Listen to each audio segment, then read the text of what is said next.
Hello hi అండి, నేను మీ ప్రశాంత్. మనం ఈరోజు ఈ వీడియోలో తెలుసుకోబోతున్నాం ది సీక్రెట్ పార్ట్ 2 గురించి. ఈ పార్ట్ 2 వీడియో అనేది చాలా ఇంట్రెస్ట్గా ఉండబోతోంది. చాలా జాగ్రత్తగా చూడండి. ఈ వీడియో పూర్తిగా చూసిన మరుక్షణం నుంచి మీ ప్రతి ఆలోచనను మార్చుకుంటారని నా నమ్మకం. వీడియో స్టార్ట్ చేద్దాం. ఈ క్షణం మీ జీవితంలో జరుగుతున్నవన్నీ మీరు ఆకర్షించినవే. మొదటిసారి ఈ మాట విన్నప్పుడు బహుశా మీకు నచ్చకపోవచ్చేమో. ఎందుకంటే ఇప్పుడు మా జీవితంలో జరిగిన ఒక ఏదైనా యాక్సిడెంట్ నేను ఆకర్షించలేదేమో, ఘోరమైన ఇలాంటి పరిస్థితులను నేను ఆకర్షించలేదేమో, నేను కావాలని ఇలాంటి అప్పులని ఆకర్షించలేదే ఇలా అంటారు. కానీ నేను డైరెక్ట్గా మిమ్మల్ని చూసి చెప్తాను, మీరే ఆకర్షించారు అని.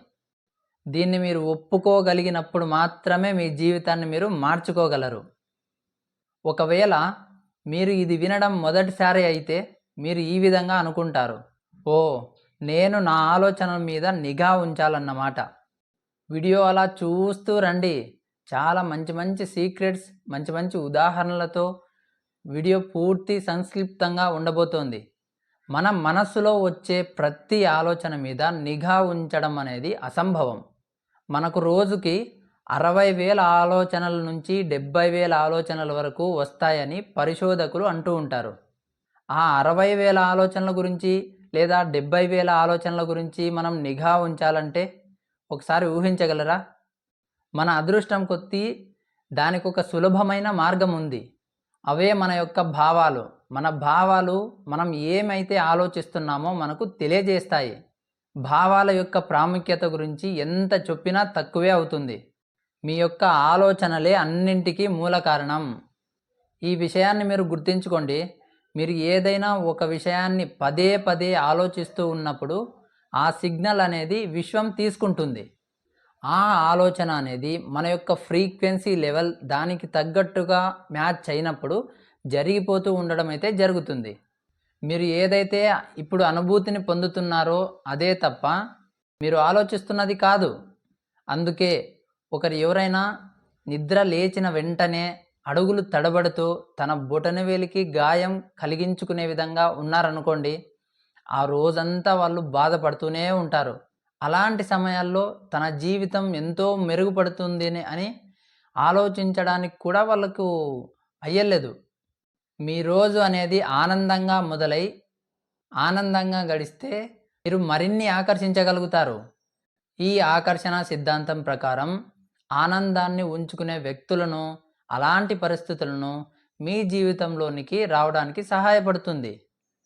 ఇప్పుడు మీరు ఆరోగ్యంగా ఉన్నట్టు అనుకోవచ్చు, సమృద్ధిగా ఉన్నట్టు భావించవచ్చు. మీ చుట్టూ ఉన్న ప్రేమని నిజంగా దాని అనుభూతి ద్వారా పొందవచ్చు. అప్పుడు ఏం జరుగుతుందంటే ఈ విశ్వం అనేది మన పాట వింటుంది. మీ మనసులో ఉన్న భావాలు తగ్గట్టుగా విశ్వం అనేది స్పందించి అదే మీ ఎదుట ప్రత్యక్షమవుతుంది. ఎందుకంటే మీ భావాలు అనేది అదే విధంగా ఉన్నాయి కనుక. మీ ఆలోచనలు, మీ భావాలు మీ జీవితాన్ని సృష్టిస్తాయి. ఇది ఎప్పుడు ఇలానే ఉంటుంది గ్యారంటీగా. గురుత్వాకర్షణ శక్తి సిద్ధాంతం లాగే మన ఆకర్షణ సిద్ధాంతం కూడా ఎప్పుడూ తప్పులు చేయదు. గురుత్వాకర్షణ శక్తి సిద్ధాంతం ద్వారా పందులు ఎప్పుడైనా గాలిలో ఎగరడం మీరు గమనించారా? లేదు కదా. ఇదే విధంగా ఆకర్షణ సిద్ధాంతం కూడా ఎప్పుడూ తప్పులు చేయదు. మీలో మంచి భావాలు కలగడం నిజంగా ముఖ్యం. ఎందుకంటే ఆ భావాలే బయటికి వెళ్ళి విశ్వంలోకి చేరి అలాంటి పరిస్థితులనే మీ దగ్గరికి తీసుకొస్తుంది కనుక. అందుకని మీరు ఎంత ఎక్కువ సంతోషాన్ని, మంచి భావాల్ని కలిగి ఉన్నట్లయితే అంత ఎక్కువ సంతోషాన్ని కలిగించే విషయాలను ఆకర్షించుకోగలుగుతారు. అది మిమ్మల్ని పైకి తీసుకెళ్ళడానికి సహాయపడుతుంది. మీకు నిరాశ కలిగినప్పుడు ఒక్క క్షణంలో దాన్ని పోగొట్టుకోవచ్చు తెలుసా? ఒక చక్కటి మీ మనసుకు ఇష్టమైన పాటను వినండి లేదా పాటను పాడండి. అది మీ భావాలను మార్చేస్తుంది. లేదా ఏదైనా అందమైన దాని గురించి ఆలోచించండి. ఒక పసిపాప గురించో, మీరు నిజంగా ప్రేమించే వ్యక్తి గురించో ఆలోచించండి. ఆ ఆలోచన తప్ప వేరే ఏది మీ మనసులోకి రాకుండా అడ్డుకోండి. ఇలా చేయడం ద్వారా మీకు సంతోషం కలుగుతుందని నేను ఖచ్చితంగా చెప్పగలను. ఆలోచన, ప్రేమ కలిస్తే ఒక తిరుగులేని ఆకర్షణ సిద్ధాంతాన్ని సృష్టిస్తాయి. ఈ సంపూర్ణమైన విశ్వంలో ప్రేమ కన్నా స్పష్టమైనది ఇంకేదీ లేదండి. మీకు కలిగే ప్రతి ఆలోచనను ప్రేమగా ఆస్వాదించి, ప్రేమగా ఆలోచింపగలిగితే మీ జీవితం అనేది పూర్తిగా మారిపోతుంది. ఇలాంటి అఫర్మేషన్లను చెయ్యండి. ఇది ఒక వైభవోపేతమైన ప్రపంచం. ఈ విశ్వం ఎన్నో మంచి వస్తువులను నా వైపుకు తీసుకొస్తోంది. నేను చేసే ప్రతి విషయంలోనూ ఈ విశ్వం నాకు మద్దతు ఇస్తోంది. ఈ విశ్వం నా ప్రతి అవసరాన్ని తక్షణమే తీరుస్తోంది. తక్షణమే విశ్వానికి ఎలుగెత్తి చాటండి. జీవితం చాలా సులభమైనది. జీవితం చాలా బాగుంది. అన్ని మంచి మంచి విషయాలు నా దగ్గరకు చేరుతున్నాయని చెప్పండి. అదేవిధంగా మీరు జీవితంలో కావాలని కోరుకునే వాటిని సృష్టించుకునేదానికి ఆకర్షణ సిద్ధాంతం అనేది ఒక గొప్ప సాధనం. ఆకర్షణ సిద్ధాంతం అనేది ప్రకృతికి సంబంధించిన సిద్ధాంతం. ఈ సిద్ధాంతం కూడా గురుత్వాకర్షణ సిద్ధాంతం లాగే ఉంటుంది. మీరు అదే పనిగా పిలిస్తే తప్ప మీకు ఏది అనుభవంలోకి రాదు. మీరు ఎప్పుడూ మంచి మంచి వాటి గురించి ఆలోచిస్తున్నారు అనుకోండి, చెడు విషయాలు ఎందుకు వస్తాయి? మీరు ఆల్రెడీ మంచి ఫ్రీక్వెన్సీలో ఉన్నప్పుడు. అలా ఇప్పుడు ఇటువంటి రహస్యాలని ఎలా ఉపయోగించుకోవాలో తెలుసుకుందాం. మీరు ఒక సృష్టికర్త, ఇది మర్చిపోకండి. మీరు ఆకర్షణ సిద్ధాంతాన్ని ఉపయోగిస్తూ సృష్టించే ఒక తేలికైన ప్రక్రియ కూడా మనలో ఉంది. మీరు అల్లావుద్దీన్ అద్భుత దీపం గురించి ఆలోచించండి.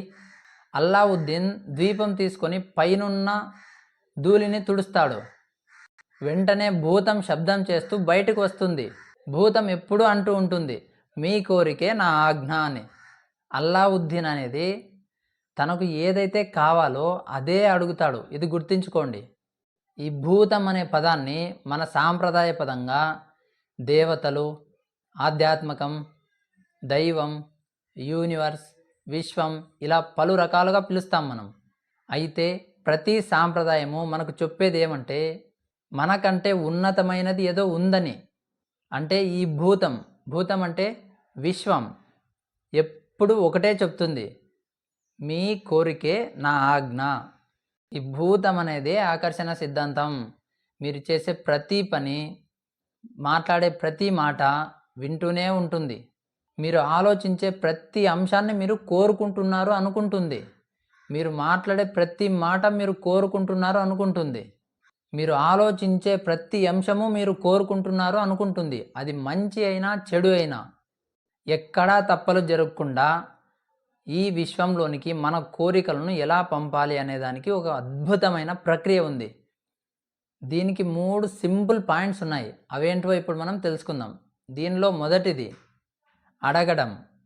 మనకు కావాల్సినది ఏమిటో విశ్వానికి తెలియజేయటం. మీ ఆలోచనలకు విశ్వం స్పందిస్తూ ఉంటుంది. మీకు నిజంగా కావాల్సినదేమిటి కూర్చొని ఒక కాగితం మీద రాయండి. ఉదాహరణకు, నాకు ఎంతో సంతోషంగా ఉంది, నేను ఈ పరిస్థితికి కృతజ్ఞతగా ఉన్నాను అని రాయండి. మీ ప్రతి దశలో మీ జీవితం అనేది ఎలా ఉండాలో ఖచ్చితంగా రాయండి, ఊహించండి. అయితే మీకు కావాల్సినది ఏమిటి అనే దాని మీద చాలా స్పష్టంగా ఉండాలి. ఇది మీ పని.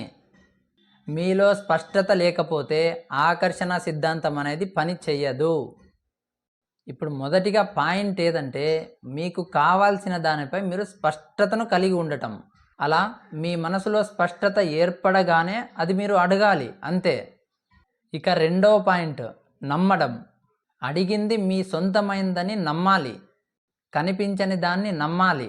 మీరు కోరుకున్నది మీకు అప్పటికే సొంతమైంది. మీ అవసరానికి తగ్గట్లుగా అది అందుబాటులోకి అనేది రావడం జరుగుతుంది. మీరు ఇలా అనుకోవాలి. కానీ వాటి గురించి కంగారు పడిపోతూ, బాధపడుతూ, లేవని అసహనం మాత్రం వ్యక్తపరచొద్దు. అవి మీవేనని, మీ సొంతమని అలాంటి భావాలను విడుదల చేస్తూ ఉండండి. డౌట్ అనేదే వద్దు. ఇలా ఉంటేనే సిద్ధాంతం, ఆకర్షణ సిద్ధాంతం. మీరు అడిగిన ఈ క్షణంలో మీకు కనిపించని నమ్మి అవి మీకు అప్పటికే ఉన్నాయని నమ్మినట్లయితే యావత్ ప్రపంచం కనిపించని వాటిని కనిపించే విధంగా చేయాలని విధంగా తపన పడుతుంది. అది ఇప్పుడే అందుకున్నట్లుగా స్పందించాలి, మాట్లాడాలి. ఆకర్షణ సిద్ధాంతం అనేది మీ యొక్క శక్తివంతమైన ఆలోచనలకు ప్రతిబింబిస్తుంది.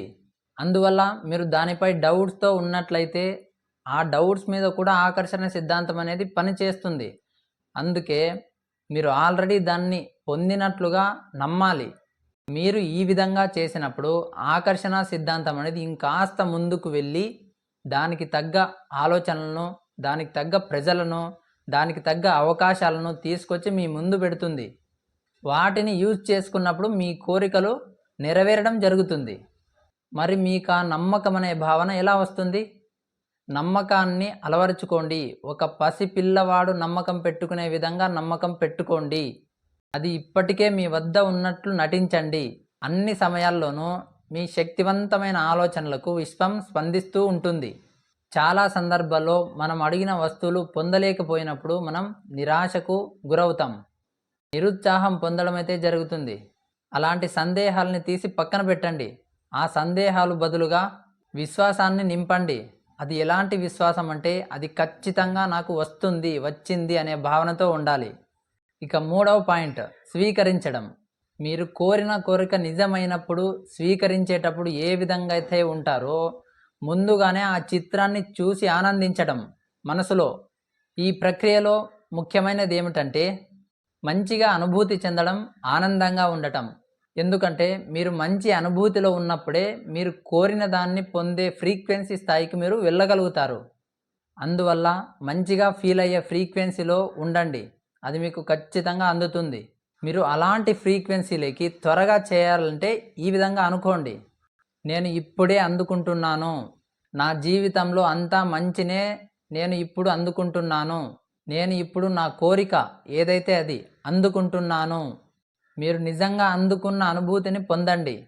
ప్రార్థనలో మీరు ఏది కావాలో అది నమ్మకంగా ప్రార్థిస్తే అది మీకు ఖచ్చితంగా జరుగుతుంది. మీరు ఎప్పుడైనా ఒక కార్ని టెస్ట్ డ్రైవ్ చేయడానికి వెళ్ళారు, ఈ కార్ నాదే అని ఫీల్ అవ్వండి. ఎప్పుడైనా మీకు నచ్చిన ఇంట్లోకి మీరు ప్రవేశించారు, ఈ ఇల్లు నాదే అని చెప్పండి. మీరు మీ కోరికల్ని నిజం చేసుకోవడానికి ఇలాంటివి చేయడం ద్వారా ఆకర్షణ శక్తికి సహాయం అవుతుంది. జీవితం అనేది వేగంగా ప్రవహిస్తున్న ఒక నది. మీరు గమనించండి. ఏదైనా ఒక పని జరిగేలా చేయడానికి మనం ప్రయత్నిస్తూ ఉన్నప్పుడు మీరు నది ఎదురుగా ఈదేలా అనిపిస్తూ ఉంటుంది. ఆ పారే నీళ్లకు ఎదురు ఈదడం అంటే మీకు చాలా కష్టతరంగా ఉంటుంది. కానీ ఆ కోరికకు మీ యొక్క ఫ్రీక్వెన్సీకు మ్యాచ్ అయినప్పుడు విశ్వం అందిస్తుంది చూడు.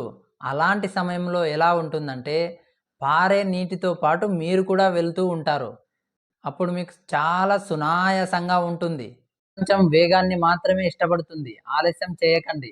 మంచి అవకాశం ఉన్నప్పుడు ముందుకు వెళ్ళడానికి ప్రయత్నించండి. మీరు మీరు చేయాల్సిన పని మీకు ఏది కావాలో దాని గురించి మాత్రమే ఆలోచించడం. మీరు కోరుకునేది ప్రతిదీ మీరు ఆకర్షిస్తారు. మీరు డబ్బును ఆకర్షించాలనుకుంటే డబ్బునే ఆకర్షిస్తారు. మీకు జనం అవసరం అనుకుంటే జనాన్నే ఆకర్షిస్తారు. ఏదైనా ఒక మంచి పుస్తకం అనుకుంటే పుస్తకాన్నే ఆకర్షిస్తారు. మీకు ఏదైతే కావాలో దాని పట్ల శ్రద్ధతో ఉండాలి. అలాంటి వాటికి మీరు ఆకర్షితులవుతారు ఖచ్చితంగా. అలా జరగడం అనేది ఒక న్యాయమైన సూత్రం. ఇది నేను చెప్పింది కాదు, రోండాబర్న్ చెప్పింది. ది సీక్రెట్ బుక్లో ఉన్నది. మీరు ఒక అయస్కాంతమని అన్నింటినీ ఆకర్షిస్తారని గుర్తుంచుకోండి. మీరు ఏం కోరుకుంటున్నారో అనేది మీ మనసులో స్పష్టంగా ఉంటే మీరే ఆకర్షణ శక్తిగా మారి వాటిని ఆకర్షించుకోగలుగుతారు. మీరు ఎంతగా ఈ పద్ధతిని అభ్యసిస్తే అంతలా ఆకర్షణ సిద్ధాంతాన్ని అర్థం చేసుకోగలుగుతారు. విశ్వాసంతో ఒక అడుగు ముందుకు వేయండి. మీరు వేల మెట్లు ఎక్కవలసిన పని లేదు. ముందు స్టార్టింగ్లో ఫస్ట్ స్టెప్ ఒక మెట్టు ఎక్కి చూడండి చాలు. దీనిలో ఒక రహస్యం గురించి చెప్తాను.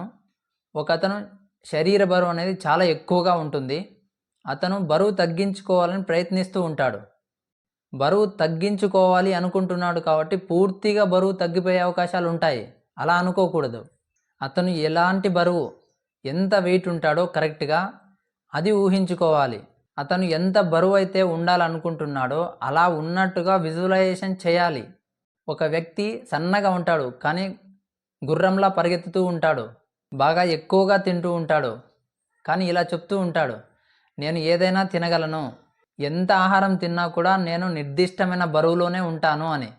అందువలన ఈ విశ్వం చెప్పేది ఏమిటంటే మీ కోరికే నా ఆజ్ఞ అంటుంది. మీ యొక్క శరీర ఆకృతిని తగ్గించుకోవటానికి కూడా ఇదికు ముందు చెప్పిన విధంగానే 3 పాయింట్స్ ఇప్పుడు కూడా వినండి, ఒకసారి చెప్తాను. మీరు ఎంత బరువు అయితే ఉండాలనుకుంటున్నారో ఆ బరువుపై స్పష్టంగా ఉండండి. మీరు ఎంత బరువు అయితే ఉండాలనుకుంటున్నారో అలాంటి చిత్రాలని మీ మైండ్లో నుంచి విడుదల చేయండి విశ్వంలోనికి. నెక్స్ట్ నమ్మాలి మీరు ఆ బరువులోకి వచ్చారు, సంతోషంగా ఉన్నారు అని. ఇలా నెక్స్ట్ నమ్మాలి, అందుకోవాలి. మీరు ఆ బరువును పొందినప్పుడు మీ యొక్క అనుభూతి ఏ విధంగా ఉంటుందో ఆ అనుభూతిని ముందే ఫీల్ అవ్వగలగాలి. ఒక రచయిత తను రాసిన పుస్తకంలో తినడం గురించి చాలా అద్భుతమైన చిట్కా చెప్పారు. అదేమిటో ఇప్పుడు చూద్దాం. మనం తింటున్నప్పుడు ఆహారాన్ని పూర్తిగా నమలడం పైనే దృష్టి కేంద్రీకరించండి అని చెప్పాడు. ఆహారం తీసుకునేటప్పుడు ఏ ఇతర ఆలోచనల గురించి ఆలోచించద్దని చెప్పాడు. నోరు ఆహారాన్ని నమిలి మింగడం ఇలాంటి అనుభూతుల్ని అనుభవించాలి. మనం తింటూ ఉన్నప్పుడు మనస్సు శరీరం పూర్తిగా ఆహారం మీదే లగ్నమైనప్పుడు మనం తింటున్న ఆహారం యొక్క రుచి ఇంకాస్త పెరుగుతుంది. ఇది కావాలంటే ట్రై చేసి చూడండి. ఇలా చేయటం ద్వారా మనం తిన్న ఆహారాన్ని చాలా సులభంగా జీర్ణించుకోగలుగుతాం. సరే, ఇదివరకు బాగుంది. ఈ 3 పాయింట్ల గురించి మీరు చెప్పిన విధంగానే కోరుకుంటాం, అనుకుంటాం, నమ్ముతాం, పొందుతాం. ఎంతకాలం పడుతుంది అనే డౌట్స్ చాలామందిలో ఉంటాయి. ఇలా అనుకున్న వెంటనే 3 నిమిషాల్లో పని అయిపోతుంది, 30 నిమిషాల్లో పని అయిపోతుంది, 30 రోజుల్లో పని అయిపోతుంది అని చెప్పడానికి నా దగ్గర ఎలాంటి రూల్ బుక్ అయితే లేదండి. ఇది మీ కోరిక యొక్క ఫ్రీక్వెన్సీ స్థాయి, మీ ఫ్రీక్వెన్సీ స్థాయిని బట్టి ఖచ్చితంగా ఉంటుంది. అర్థం చేసుకోండి. మనం మొట్టమొదటిసారిగా ఆకర్షించాలని కోరికలు కూడా ఈ విధంగానే ఉండాలి. ఒక చోట కూర్చున్నప్పుడు ఇప్పుడు నాకు ఒక మంచి కాఫీ ఆఫర్ వస్తే బాగుండు అనుకోవాలి. అదే సమయంలోనే ఎవరో ఒకళ్ళు మీ ఫ్రెండ్ రావడం, కాఫీ ఇప్పించడం ఇలా జరుగుతుంది ఖచ్చితంగా. ఇదే ఆకర్షణ సిద్ధాంతం. ఇలాంటి చిన్న చిన్న వాటితో మొదలు పెట్టండి. పెద్ద పెద్దవి ఆకర్షించడానికి ఒక అయస్కాంతంలా తయారవుతారు. మనం ఒకేసారి మిద్దె ఎక్కగలమా? ఒక్కొక్క స్టెప్ ఎక్కుకుంటూ పోతేనే వెళ్తామండి. అలా ఇది కూడా అంతే. ఆకర్షణ సిద్ధాంతం ఉపయోగించుకోవాలనుకుంటే చిన్న చిన్న స్టెప్స్ నుంచి స్టార్ట్ చేయాలి. ఇప్పుడు మీకు బాగా అర్థమైంది అనుకుంటున్నాను. ఇప్పుడు మీరు ఏదన్నా కార్ తీసుకొని వెళ్ళారు, నేను పలానా ప్లేస్లోనే పార్కింగ్ చేయాలని మీరు ముందే ఊహించుకున్నారు. కరెక్ట్గా అదే ప్లేస్లోనే మీకు ప్లేస్ దొరకడం. ఇలా నేను ఎప్పుడూ అదృష్టవంతుణ్ణి, నేను ఎప్పుడూ గెలుస్తూనే ఉంటాను ఇలా అనుకుంటే ఎప్పుడూ గెలుస్తూనే ఉంటారు మీరు. ఇలా ట్రై చేసినప్పుడు మీరు దేన్నైనా సాధించుకోగలుగుతారు. దీని గురించి మన యొక్క డైలీ దినచర్య ఏ విధంగా ఉండాలో చెప్పుకొని ముగించుకుందాం. మీరు ఆ రోజు ఏది ఎలా చేయాలనుకుంటున్నారో ముందుగానే ఆలోచించాలి. అప్పుడు మీ ఆలోచనలకు తగ్గట్టుగా ఆ రోజంతా జరగడం జరుగుతుంది. కావాలంటే ఇది ట్రై చేసి చూడండి, ఓకేనా?